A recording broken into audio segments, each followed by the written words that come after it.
Muito bom estar com você.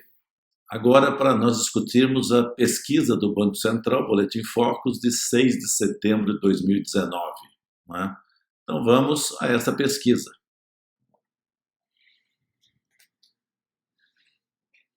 Bom, para começarmos, vamos falar aqui dos resultados do governo federal.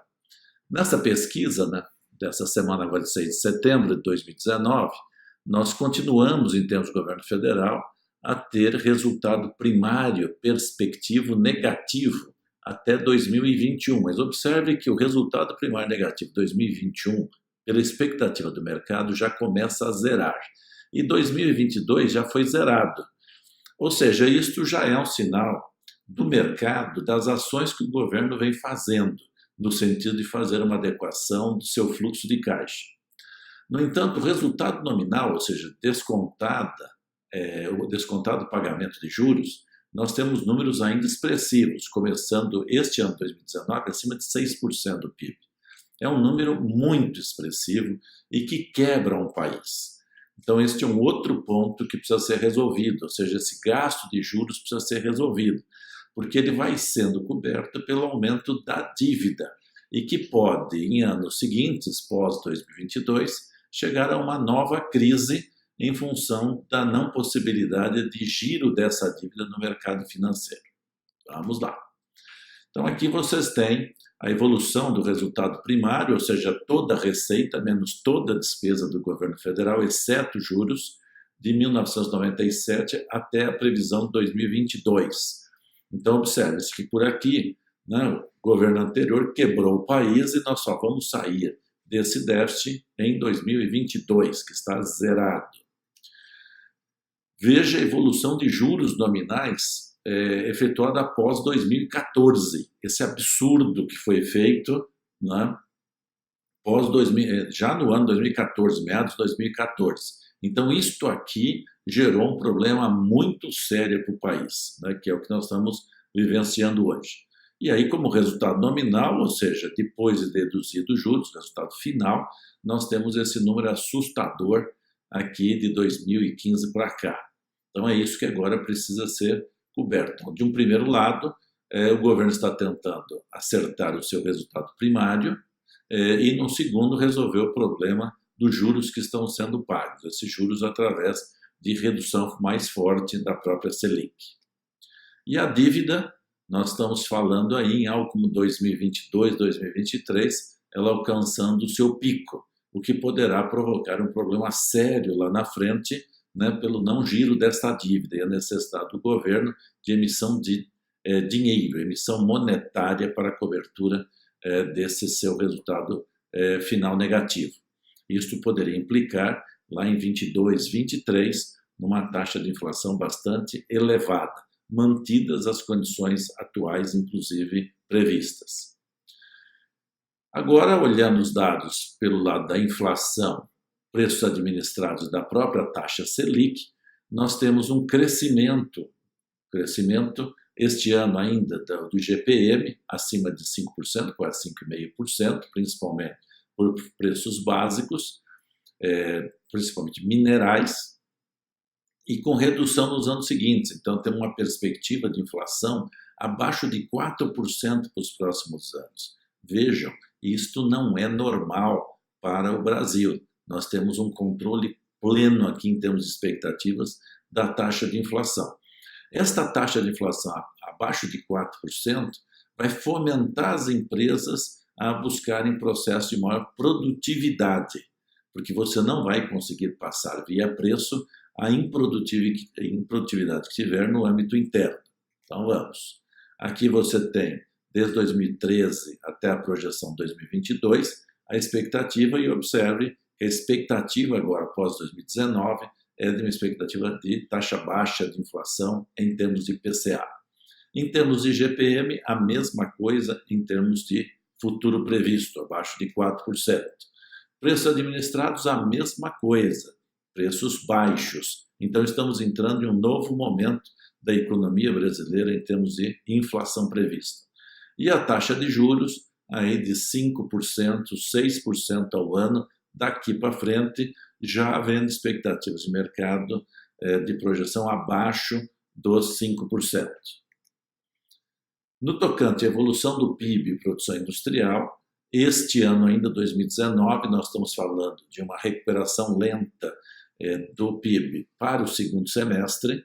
Nós estamos falando aí 0,87% de crescimento pro ano, mas como o primeiro semestre teve um crescimento muito baixo, esse número será compensado no segundo semestre. Então, já começa o país a sair daquela crise que viu tão forte. E para os anos seguintes, 2020 para frente, crescimento tendendo a 2,5% do PIB. A produção industrial ainda a níveis muito baixos para o segundo semestre, imaginando-se uma retração na produção industrial durante o ano, de 0,29%, mas já passando a 2,75% a partir do ano que vem. Então, um pouquinho de expectativa agora para esse último trimestre.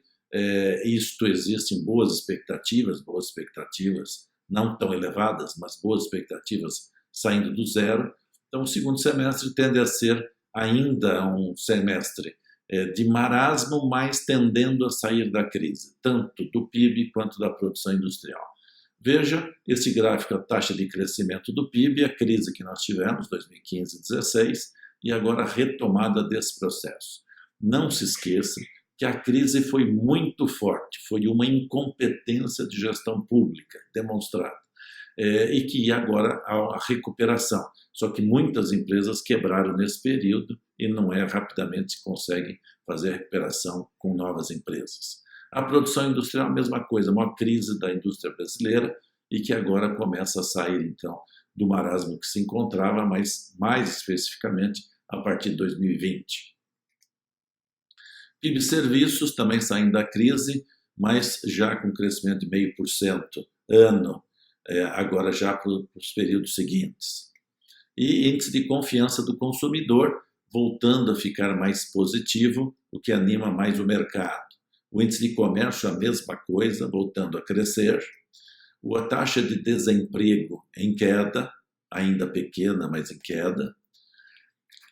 No tocante às condições externas da economia brasileira, nós temos uma taxa de câmbio prevista de manutenção, este ano fechando a 3,87, o ano que vem a 3,85, 2021 a 3,88 e 2022 a 3,90. O que não significa que nós não tenhamos fluxo durante alguns dias de taxas diferentes, mas devemos fechar o ano nessa taxa segundo o mercado financeiro. A conta corrente negativa, ficando mais negativa por conta de turismo, por conta de remessa de lucros para o exterior, por conta também da própria balança comercial no tocante a importações. Balança comercial esse ano fechando acima de 52 bilhões de dólares de resultado positivo e ao redor de 50 bilhões para os próximos anos. E investimento direto no país ao redor de 85 bilhões de dólares por ano. Em termos de gráficos, este aqui apresenta a taxa de câmbio corrigida desde 1980, né? E que nós, se você pegar os dados agora do final deste ano, nós estamos falando em um câmbio desvalorizado, o que fomenta fortemente a negociação internacional. A conta corrente, aí a evolução desde 2013 até a projeção 2022, né, com níveis bastante aceitáveis de déficit, cobertos por uma conta de reserva bastante expressiva.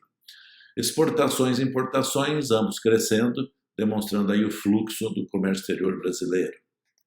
A balança comercial, também com esse fluxo, demonstrando que nós temos bastantes condições de exportação para o mundo que depende principalmente do nosso comércio exterior. E com essa taxa de câmbio, inclusive de produtos industrializados.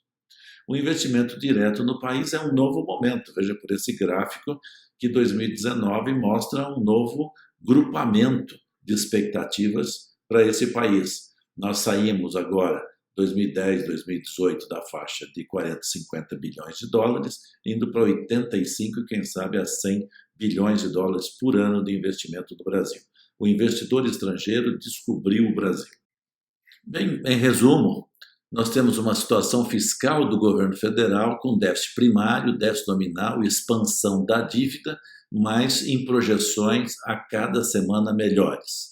Expectativa de estabilidade da taxa de inflação abaixo de 4% ao ano e taxa Selic abaixo de 6% ao ano, tendendo a 5% ao ano.